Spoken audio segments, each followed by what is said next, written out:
Doctor عمر safe ہیں جو کہ اس پوزیشن پر انہوں نے یہ پوزیشن سنبھالی ہے، اور آج ہمارے ساتھ ڈاکٹر عمر سیف موجود ہے۔ ویسے تو وہ آئی ٹی امور پہ ہمیں شو میں جوائن کرتے، لیکن آج وہ minister for I T and telecommunication کی حیثیت سے ہمیں جوائن کریں۔ بہت بہت شکریہ ڈاکٹر صاحب۔ یہ فرمائیے گا کہ تمام امور، اس سے منسلک مسائل، اس سے منسلک ایشوز، اس کے سے جڑا پوٹینشل، فائدہ یہ ہے کہ آپ جیسے لوگ اگر گورنمنٹ میں آتے ہیں اور اس امپورٹنٹ پوزیشن پر آتے ہیں تو اس کی آگاہی کی آپ کو ضرورت نہیں ہے، اس کے لیے آپ کو ہفتوں گزارنے کی ضرورت نہیں ہے کہ یہ کیا مسئلے ہیں، کیا ہے، اس کو چیک کرنا، یہ ساری چیزیں آپ کے پاس آپ کی فنگر ٹپس پہ ہیں۔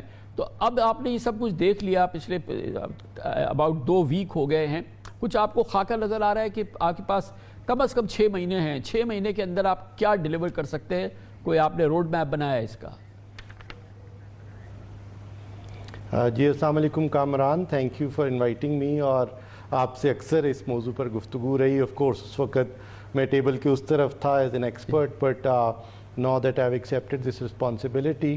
یہ بالکل درست بات ہے کیونکہ میں آئی ٹی انڈسٹری سے ہوں، میں نے تقریباً 7 سال حکومت پنجاب میں سے قبل کام کیا ہے، تو میں پبلک سیکٹر کے مسائل سے بھی آگاہ ہوں، اور آئی ٹی کا جو سیکٹر ہے اس سے بھی مجھے پوری آگاہی ہے۔ اور یہ درست بات ہے کہ آئی ٹی کے سیکٹر میں بہت زیادہ ان ٹیپڈ پوٹینشیل ہے۔ اس کو اگر پوری طرح ٹیپ کیا جائے، اس سے اگر پوری طرح مستفید ہوا جائے تو پاکستان کی اکانومی، ہماری معیشت میں واقعی بہت بڑا فرق پڑ سکتا ہے۔ روڈ میپ جو ہے اس کے ایکچولی 3 حصے ہیں، کیونکہ یہ 3 طرح کی آئی ٹی انڈسٹری ہے۔ ایک وہ جو کہ منظم آؤٹ سورسنگ یا بی پی او انڈسٹری ہے، جس میں جو جیسے میں عرض کر رہا تھا کہ اس کے تقریباً $2.6 بلین اس وقت ایکسپورٹ ہے، اور یہ اگر آپ دیکھیے کہ آئی ٹی انڈسٹری میں تقریباً 1.5 لاکھ لوگ کام کرتے ہیں، اور $2.6 بلین ایکسپورٹ اس وقت نظر آ رہی ہے۔ اس کا مطلب ہے کہ ایک سافٹ ویئر ڈیولپر تقریباً سال کے $17,000 سے $18,000 کما رہا ہے، جبکہ اگر انڈیا دیکھیں یا باقی ممالک دیکھیں تو وہاں پہ تقریباً $30,000 سال کے ایک جو آئی ٹی کا ایکسپرٹ ہے یا آئی ٹی کا جو سافٹ ویئر ڈیولپر ہے اس کی مد میں کمائے جاتے ہیں۔ اور یہ جو فقدان ہے، یہ جو گیپ ہے، یہ اسکل کا ہے۔ تو ایک جو یہ امیجیٹ تو نہیں، لیکن ایک جو بہت امپورٹنٹ بات ہے وہ یہ کہ ہماری یونیورسٹیز 20 سے 22,000 یونیورسٹی گریجویٹس ہر سال پیدا کرتی ہیں، اس میں سے 2 سے 2,500 امیجیٹلی امپلائیبل ہیں، اور ان کا بھی اسکل گیپ ایسا ہے کہ وہ رادر دین میکنگ $20 $30 پر آور تقریباً $7-8 پر آور بناتے ہیں، یا $18,000 $17,000 پر ایئر بناتے ہیں۔ سو ایک تو یہ اسکل کا گیپ ہے جو کہ سرٹلی میں برج کرنے کی ضرورت ہے، یہ چیز کے ساتھ کام کر کے، یونیورسٹی کے ساتھ کام کر کے، لیکن یہ ایک نسبتاً لانگ ٹرم پلان ہے۔ ایک یہ کہ بہت ساری آئی ٹی کمپنیز پاکستان سے پیسے باہر رکھتی ہیں، اور پاکستان میں بھی اگر $2.6 بلین آ رہا ہے تو تقریباً $3.5-4 بلین لگتا ہے کہ اس وقت پاکستان کی ایکسپورٹس ہیں، اور لیکن اس میں سے بہت سارا سرمایہ باہر پڑا ہے، جو جب ہم اگر یہ آسانی پیدا کرتے ہیں، فار انسٹنس اگر آئی ٹی کمپنیز کو یہ آسانی پیدا کر دی جائے کہ وہ اپنے بہت سارے ڈالرز ریٹین کر لیں، سب کو تو 35% کر سکتے ہیں، 50% کر لیں، ان کی خواہش ہے 100% کر لیں، اس کا مطلب ہے وہ ڈالر لا بھی سکیں، ان کو ڈالرز میں رکھ بھی سکیں، ڈالرز کو اس کے بعد باہر پیمنٹس کے لیے استعمال بھی کر سکیں، تو وہ پیسے جو اس وقت وہ باہر پارک کر رہے ہیں اور پاکستان کی اکانومی میں نہیں آ رہے، وہ تقریباً $1.5 سے $2 بلین امیجیٹلی شاید پاکستان آ سکتا ہے۔ تو پہلا اقدام تو امیجیٹلی یہ ہوگا کہ آئی ٹی کمپنیز کے لیے آسانی پیدا کی جائے کہ وہ اپنے ڈالرز کو لا سکیں، ڈالرز میں رکھ سکیں، ڈالرز میں باہر سپینڈ کر سکیں، تاکہ ان کو یہ ضرورت پیش نہ ہے کہ وہ پیسے کما کر باہر رکھیں۔ یہ پہلا امیجیٹ سٹیپ ہے۔ دوسرا سٹیپ یہ ہے کہ ہم اپنی tax regime I T companies کے لیے بدلتے رہتے ہیں۔ پاکستان میں پہلے I T sector 0 tax rated تھا، اس کا مطلب ہے جو آئی ٹی ایکسپورٹس تھیں اس پہ 0 ٹیکس ہوا کرتا تھا، پھر اب یہ بڑھا کے 0.25% کر دیا گیا۔ تو اب دیکھا جائے تو 0.25% بہت چھوٹا سا ٹیکس ہے، لیکن اس میں جو سب سے بڑی قباحت ہے وہ یہ کہ جو ہی آئی ٹی کمپنیز اپنے ٹیکس فائل کرتی ہیں ان کو ساتھ ہی FBR کے نوٹسز آنے شروع ہو جاتے ہیں، اور پھر بہت ساری کمپنیز سمجھتی ہیں وہ ہراس ہو رہی ہیں، ان کو بہت سارے ٹیکس کے نوٹسز آ رہے ہیں۔ بہت ساری یہ کمپنیز ایسی ہیں جو یہاں سے اٹھ کے کہیں اور اپنا کاروبار رجسٹر کرا سکتی ہیں، لیکن عمر صاحب یہ بتائیے گا کہ اب یہ تمام جو مسائل ہیں جو آپ کی فنگر ٹپس پہ ہیں، اور بالکل اب آپ نے جو بتایا ہے اس سے لگتا ہے کہ یہ ڈٹرمنیشن ہے کہ یہ چیزوں کو تو ہمیں فوراً فکس کرنا چاہیے۔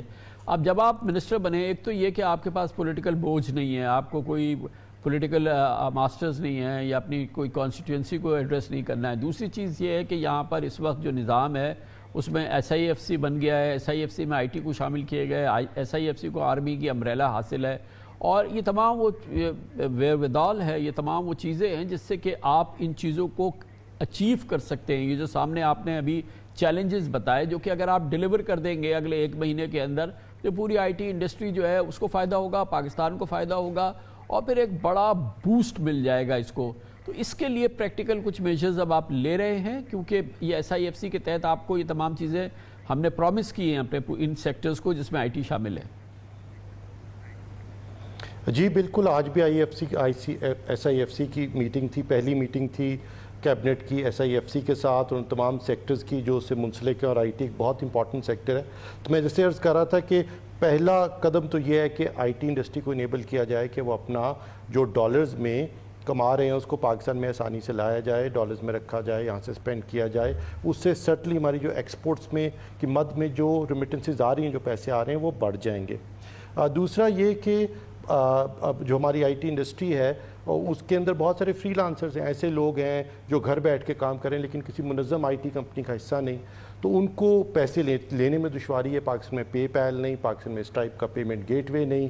یہ وہ اقدامات ہیں جو جلدی لیے جا سکتے ہیں اور اس میں ہمیں کوآرڈینیٹ کرنا ہے اسٹیٹ بینک سے. اور SIFC اسی لیے اتنا مؤثر ہے کیونکہ وہ کراس کٹنگ ہے، وہ تمام سٹیک ہولڈرز کو ایک ٹیبل پہ بٹھا کے اس کا تصفیہ کرا سکتا ہے. تو ہمیں اسٹیٹ بینک کی جو بھی فیسیلیٹیشن چاہیے اس کے اندر، فائنانس ڈپارٹمنٹ کی جو بھی، فائنانس منسٹری کی ہمیں فیسیلیٹیشن چاہیے، FPR کی جو بھی فیسیلیٹیشن چاہیے تاکہ ہم پے پیل لانچ کر سکیں، ہم اسٹرائپ پیمنٹ گیٹ وے لانچ کر سکیں، ہم ڈالر ریٹینشن کو بہتر کر سکیں، ہم ٹیکس پالیسی بہتر کر سکیں، ہم لوگوں کی سکلز کو انہینس کر سکیں.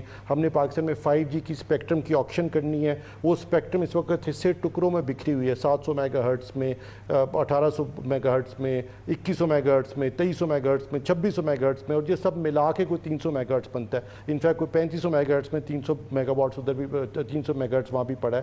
تو یہ مل کے کوئی 600 میگا ہرٹز ہے جو پاکستان نے آکشن کرنا ہے 5G کی مد میں. اگر اس میں سے 300 میگا ہرٹز کو بھی آکشن کیا جائے تو یہ بھی $1.5 سے $2 بلین پاکستان کے لیے جو انویسٹمنٹ آ سکتی ہے. اسی طرح پاکستان کے اندر کوئی بڑا کلاؤڈ انفراسٹرکچر نہیں، مطلب ایسا کوئی سٹوریج نہیں جہاں IT کمپنیز اپنا ڈیٹا سٹور کر سکتی ہیں. پاکستان کے جتنے بھی انسٹیٹیوشنز ہیں، فائنینشیل انسٹیٹیوشنز ہیں، ٹیلی کام کمپنیز ہیں، پرائیویٹ کمپنیز ہیں، تمام پاکستان کے باہر ڈیٹا سٹوریج Amazon سے، گوگل سے خریدتی ہیں، وہاں پہ ڈیٹا رکھتی ہیں. یہ تقریباً $250 ملین سالانہ ہم پے کرتے ہیں ان کلاؤڈ سروسز کے لیے. تو پاکستان میں اپنا کلاؤڈ بننے کی ضرورت ہے. اسی طرح سے پاکستان میں کنیکٹیوٹی کے بڑے چیلنجز ہیں ایسے علاقوں میں جو چھوٹے شہر ہیں، جو گاؤں ہیں، اور وہاں پہ IT کا بہت پوٹینشیل ہے، وہاں سے IT سروسز کا بہت پوٹینشیل ہے، فری لانسنگ کا بہت پوٹینشیل ہے. تو پاکستان میں اسٹار لنک کو لانچ ہونا چاہیے جو کہ یہ لو آربٹ سیٹلائٹ کمیونیکیشن سسٹم ہے اسٹار لنک، اور یہ بالکل تیار کھڑا ہے. اور پاکستان میں چھوٹے چھوٹے اس میں فرکشنز ہیں جن کو ریزالو کر کے تاکہ پاکستان کی کنیکٹیوٹی بہتر کی جائے.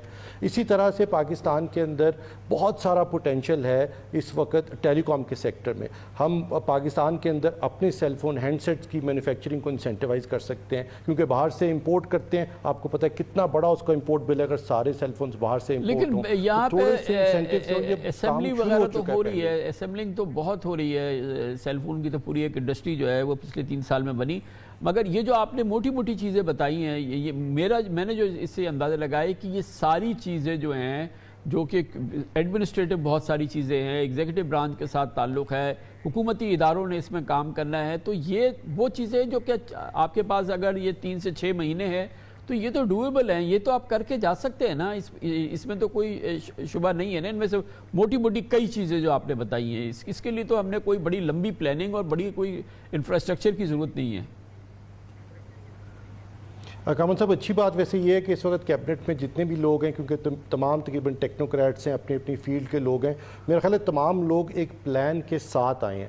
سو جب میں آیا تو سوچیے اگر 90 دن ہے تو میرے پاس 90 دن بھی ہیں، 90 راتیں بھی ہیں. So I do have let's say 180 days to implement this and including nights. تو وقت کی قلت بھی ہے، اس سے ایک سینس آف ارجنسی بھی آف کورس کہ جلدی کام کرنا ہے، اور سب کے پاس اپنا اپنا پلان ہے. سو میرے پاس جو میں نے آپ کو نکات بتائے، اس کے علاوہ آف کورس اور بھی بہت سارے پلانز ہیں، لیکن کوئی میڈیم ٹرم ہے، کوئی لانگ ٹرم ہے، اور میں بہت فوکسڈ ہوں کہ وہ جو کہ امیجیٹلی ڈویبل ہیں اور ایسے لینڈز ہیں جس میں ایڈمنسٹریٹو کوئی رکھنے ہیں, کہیں فرکشن ہے, کوئی فیصلہ سازی ہے جو کہ اس وقت تعطل کا شکار ہے, جو بڑی دیر سے is long on the annual needs to be done, اور بہت بڑی بڑی چیزیں ہیں. 5G کی اسپیکٹرم آکشن ہے, پے بیل لانچ ہونا ہے, اسٹائپ پیمنٹ گیٹ وے آنی ہے, یہ ٹیکسیشن رجیمز بہتر ہونی ہے, ایٹسیٹرا ایٹسیٹرا. پاکستان میں ہینڈ سیٹ مینوفیکچرنگ کو انسینٹیوائز کرنا ہے یوں کہ ہم کانٹریکٹ بیس فون لے سکیں, سیل فون فائنینسنگ شروع ہو جائے. باہر کے ملک میں آئی فون خریدتے ہیں, اس کا اگر آپ سال کا کانٹریکٹ سائن کریں کسی ٹیلی کام کمپنی کے ساتھ تو آپ کو فون قسطوں پہ یا اس کانٹریکٹ کے حصے میں مل جاتا ہے. اس لیے اس کی بہت زیادہ ڈیمانڈ بڑھ جائے گی. ڈیمانڈ بڑھے گی تو لوکل جو سیل فون کی مینوفیکچرنگ کو ہم انسینٹیوائز کریں تو وہ وہاں سے پوری ہونی شروع ہو جائے گی. یہ بہت بڑی اپرچونٹی ہے, and so on and so forth. تو پاکستان میں I think there is huge potential. دیکھیے آئی ٹی کے سیکٹر میں صرف میں ایک بات امپورٹنٹ آپ کو دوبارہ کہنا چاہتا ہوں کہ یہ ایک ایسا سیکٹر جس میں ہیوج ٹریڈ سرپلس ہے. پاکستان کا سب سے بڑا اس وقت پرابلم یہ ہے کہ اگر کوئی انڈسٹری ہے بھی تو اس کا زیادہ تر را مٹیریل باہر سے امپورٹ ہوتا ہے, تو ٹریڈ امبیلنس ہمیشہ رہتا ہے. اگر آپ کی ایکسپورٹ بڑھتی ہیں ساتھ ہی امپورٹ بڑھ جاتی ہیں. آئی ٹی ایک ایسا شعبہ جس میں 80% ٹریڈ سرپلس ہے. اس کا مطلب یہ ہے کہ جو $100 آپ کماتے ہیں اس میں سے صرف $20 پے کیے جاتے ہیں باہر, لیپ ٹاپس کی مد میں, اکوپمنٹ کی مد میں, اسٹوریج کی مد میں, کنیکٹیوٹی کی مد میں. $80 پاکستان میں رہتے ہیں, تو اس میں 80% ٹریڈ سرپلس ہے, اور اس لیے یہ بہت اٹریکٹیو انڈسٹری ہے پاکستان کے اس وقت جو ٹریڈ امبیلنس ہے اس کو حل کرنے کے لیے. بہت بہت شکریہ ڈاکٹر عمر سیف.